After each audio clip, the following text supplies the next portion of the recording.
Hi, my unbothered friends. How are y'all doing this weekend? I hope you're doing well. I wanted to get on here and talk about this while I had it fresh on my mind. And you see, this is Gravy. He's my long-haired chihuahua, my youngest long-haired chihuahua.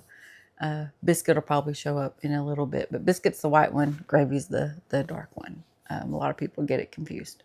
But anyway, that's not why I was getting on here. So I mentioned that my adult sons actually still live at home. And my youngest, who I've nicknamed my second daddy, because he likes to boss me around and tell me what to do, he is an outdoorsman. And fishing is like second nature to him. I think he would live uh, wherever water is so he could go fishing constantly. When we go to Florida on vacation, he always is fishing. We get a beach house and he's in the ocean fishing. Last year he actually caught a stingray, which was cool. But anyway, today we just went fishing before the storm hit. And I just wanted to talk about that experience a little bit. But so my second daddy has a little metal boat and it's got two seats. And one of the seats was for my father-in-law. And instead of having like a fisherman's seat, it's actually a stinking office chair. So it I don't know. We probably look like a bunch of white trash rednecks. I don't know. It was just pitiful. Anyway, it's comfortable, but it's pitiful looking.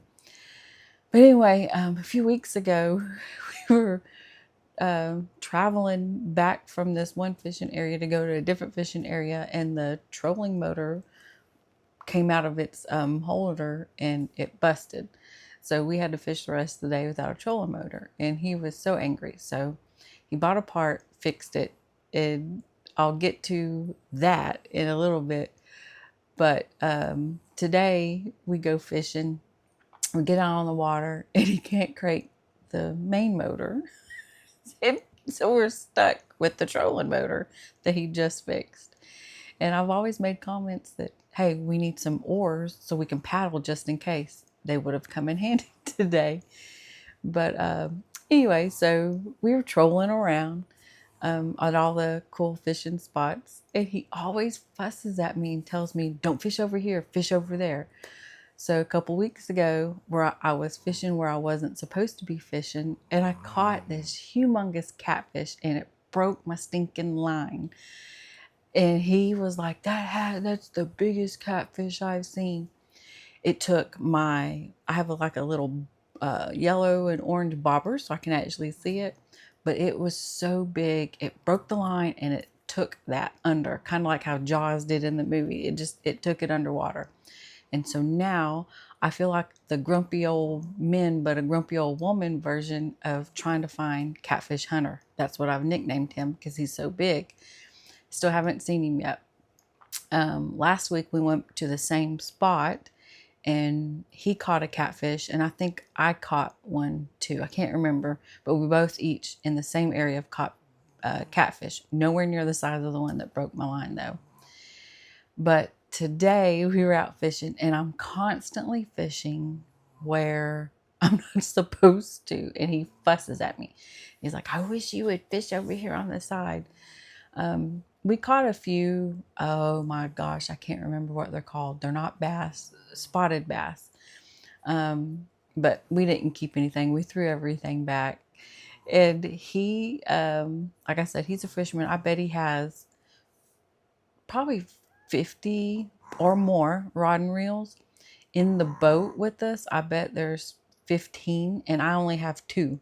So I have like a little short one with some sort of a lure on it. And then I got a camouflage one that's a replacement for the other one that Catfish Hunter messed up.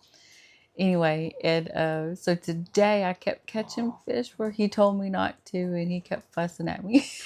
One time, I'm a side thrower. Hang on just a minute. See, told you Biscuit would be coming. He was fussing, couldn't get up here. But I'm a side caster thrower or whatever. And so he fusses at me because I don't cast overhead, I cast to the side. I catch one-handed instead of both. When I try to cast with both, I jack it all up. And the reel that he has me using now is open.